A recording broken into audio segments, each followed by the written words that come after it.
Durante a Segunda Guerra Mundial, eles representaram o Brasil por 239 dias sucessivos em combate, ajudando diretamente na libertação da Itália do domínio do eixo. Nesse vídeo, irei falar sobre a Força Expedicionária Brasileira, a FEB.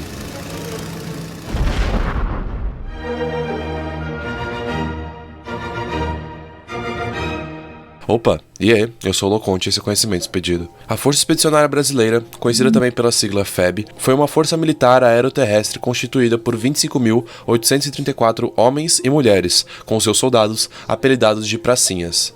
Durante a Segunda Guerra Mundial, a FEB foi responsável pela participação do Brasil ao lado dos aliados na campanha da Itália, em suas duas últimas fases. Seu lema de campanha, "A cobra está fumando", era uma alusão irônica ao que se afirmava na época de sua formação, que seria mais fácil uma cobra fumar cachimbo do que ver o Brasil participar da guerra na Europa. Eu gostaria de pedir, por favor, caso você goste do conteúdo de geopolítica, história e economia, para deixar um like e se inscrever no canal, pois isso ajuda demais. Também tenho um novo sistema de membros agora, caso alguém queira ajudar financeiramente o desenvolvimento do canal.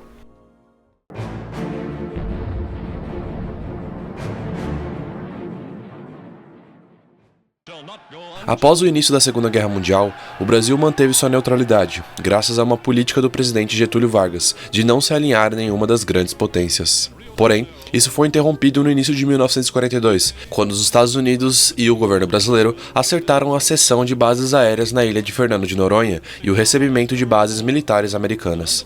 Porém, a partir de janeiro do mesmo ano, começou uma série de torpedeamentos de navios mercantes brasileiros por submarinos ítalo-alemães, numa ofensiva que visava isolar o Reino Unido, impedindo-o de receber suprimentos exportados do continente americano. A opinião pública brasileira, comovida pela morte de civis nesses ataques, passou a exigir que o Brasil entrasse em guerra contra os países do eixo. Esse ato só foi oficializado no final de agosto de 1942, quando foi declarada guerra à Alemanha nazista e à Itália fascista. Porém, embora o Brasil já tivesse declarado guerra, o país estava despreparado para o conflito. A aeronáutica estava apenas começando a se modernizar, a marinha tinha uma série de embarcações obsoletas e o exército tinha um treinamento inferior ao dos outros países da época. Além de mal equipado, o exército brasileiro carregava uma filosofia elitista arcaica e focada em reprimir movimentos políticos internos que mantinha desde o século XIX. Dessa forma, somente quase 2 anos depois, em julho de 1944, ocorreu a atuação da Força Expedicionária Brasileira sob o comando do general Zenóbio da Costa. O general João Batista Mascarenhas de Moraes assumiria posteriormente o comando da FEB, indicado por Henrico Gaspar Dutra, então ministro da Guerra. Os brasileiros constituíam uma das 20 divisões aliadas presentes na frente italiana, formada por norte-americanos, italianos antifascistas, exilados europeus e tropas coloniais britânicas e francesas. Devido ao forte sexismo presente na sociedade brasileira na época, a participação de mulheres na FEB não era vista com bons olhos pelas autoridades, sendo desencorajada até mesmo na retaguarda em setores essenciais, como a enfermaria. Apesar do latente racismo de parte do alto oficialato da FEB, a mesma era, ao final de 1944, a única força miscigenada não oficialmente segregacionista entre as tropas aliadas combatentes na Europa. Além disso, diversas pessoas que vieram a ser conhecidas no futuro fizeram parte da FEB, como a escritora Clarice Lispector, voluntária como enfermeira, e o economista Celso Furtado. Quer saber como ganhar dinheiro pela internet usando apenas o seu celular? Conheça o Mundo Digital, onde você vai aprender tudo o que precisa sobre vendas online, com estratégias usadas por mais de 7.000 alunos. Acesse o link na descrição para conhecer mais. Valeu!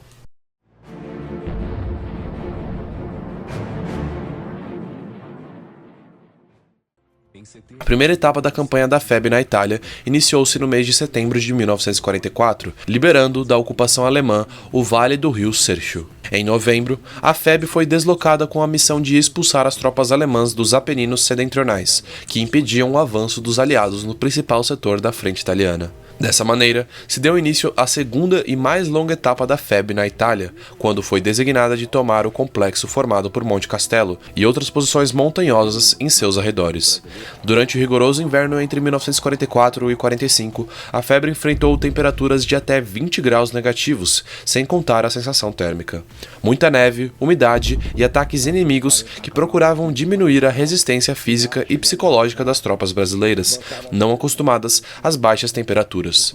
Tudo isso somado a mais de 3 meses de campanha ininterrupta, sem pausa para a recuperação. Entre o fim de fevereiro e meados de março de 1945, ocorreu a Operação Encore, um avanço contra os inimigos em conjunto com a recém-chegada da 10ª Divisão de Montanha estadunidense. Assim, foram finalmente tomados Monte Castelo e Castel Nuovo. A conquista dessas posições possibilitou o início da ofensiva final de primavera. Nela, ocorreu a última etapa da campanha da FEB, com o avanço sobre Bolonha, ultrapassando as últimas posições da linha gótica. Em abril de 1945, iniciou-se a fase final da ofensiva de primavera, com o intuito de romper definitivamente a linha de defesa do eixo, que recuou desde setembro do ano anterior, mas ainda impediam o avanço das tropas aliadas na Itália rumo à Europa Central. No primeiro dia da ofensiva, os alemães atacaram a divisão brasileira na região de Montese, disparando contra a FEB cerca de 1,8 mil tiros de artilharia, 64% do total de tiros empregados contra todas as 4 divisões aliadas naquele setor da frente italiana. Esse foi o combate mais sangrento travado pela FEB. Com a fracassada tentativa alemã de retomar Montese e o consequente avanço das tropas aliadas, ocorreu o desmoronamento das defesas germânicas naquele setor central, ficando claro a impossibilidade por parte das tropas alemãs de manterem a linha gótica. Ainda nessa última etapa de sua campanha, em uma manobra ousada de seu comandante, os efetivos da FEB que se encontravam em inferioridade numérica cercaram e obtiveram a rendição dos efetivos remanescentes de 4 divisões inimigas, 2 alemãs e 2 italianas fascistas. Esses acontecimentos, aliados às notícias da morte de Hitler e a tomada final de Berlim pelas tropas soviéticas, fez com que o comando alemão aceitasse a rendição de suas tropas na Itália. Em sua arrancada final, a FEB ainda chegou à cidade de Turim e posteriormente a Susa, onde fez junção com as tropas francesas na fronteira franco-italiana. Na campanha da Itália, a FAB atuou com 2 unidades aéreas, com seu lema Sem Tapua. O esquadrão de caça abateu 16 aviões, e apesar da FAB ter voado em apenas 5% do total das missões, nesse período foi responsável pela destruição de 85% dos depósitos de munição, 36% dos depósitos de combustível e 15% dos veículos motorizados. Assim, tiveram por esse desempenho recebido honrosa citação do Congresso dos Estados Unidos.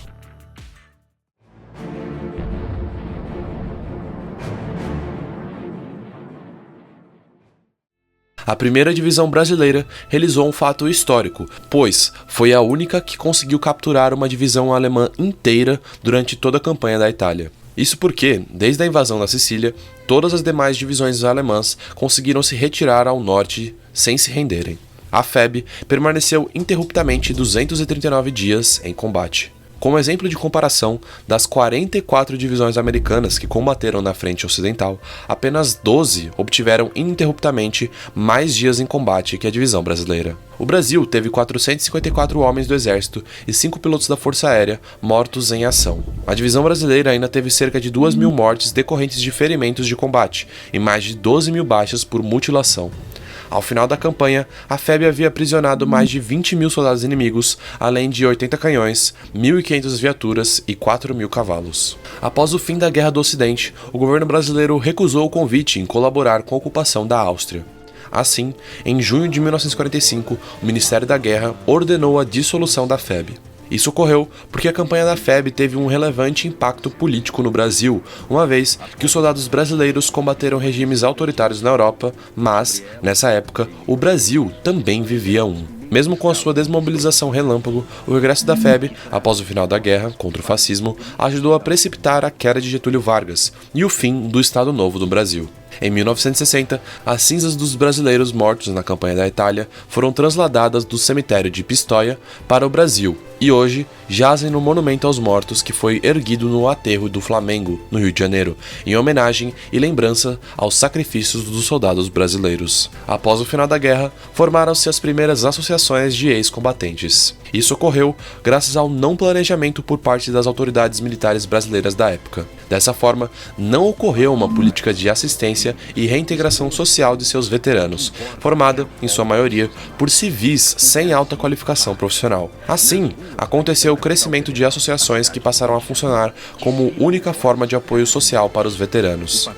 Porém, mesmo sem o apoio do governo, os veteranos conseguiram algumas pequenas vitórias, como o acesso ao funcionalismo público para veteranos analfabetos, bem como a construção de um conjunto habitacional para ex-combatentes no Rio de Janeiro. Aqueles que não conseguiram se readaptar à vida civil não tiveram outra alternativa que não a de depender de caridade alheia, muitas vezes ficando na dependência das próprias associações de ex-combatentes. Contudo, uma pensão aos veteranos veio somente em 1988, com a Constituinte de mesmo ano, quando todos os veteranos brasileiros sobreviventes da Segunda Guerra Mundial passaram a ter direito legal a uma compensação especial pelos seus esforços na guerra. Bom pessoal, o vídeo foi esse. Qualquer dúvida ou crítica é só deixar nos comentários. Lembrando que a sua opinião é muito importante, assim tentarei responder o mais rápido possível. Se tiverem gostado do conteúdo, por favor deixem um like e se inscrevam no canal. Mas é isso, valeu!